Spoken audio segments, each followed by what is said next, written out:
Assalamu alaikum. In this video we are going to learn how to insert the diameter symbol in SOLIDWORKS drafting. In some cases if we have the curvature parts, helical parts, in this case it is not possible to give the smart dimensions in terms of diameter. So let's see how to deal this situation. So this is the helical part. I am trying to give the diameter dimension. So I just make the 2 points in the edge of the circles.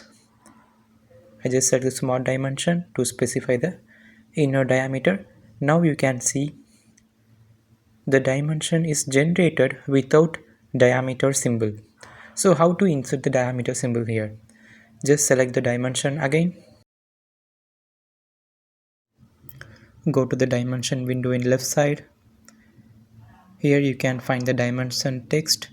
Just select the prefix of dimension, then select the diameter symbol, then click OK. Now you can see the diameter symbol is inserted successfully for specifying the diameters in helical parts.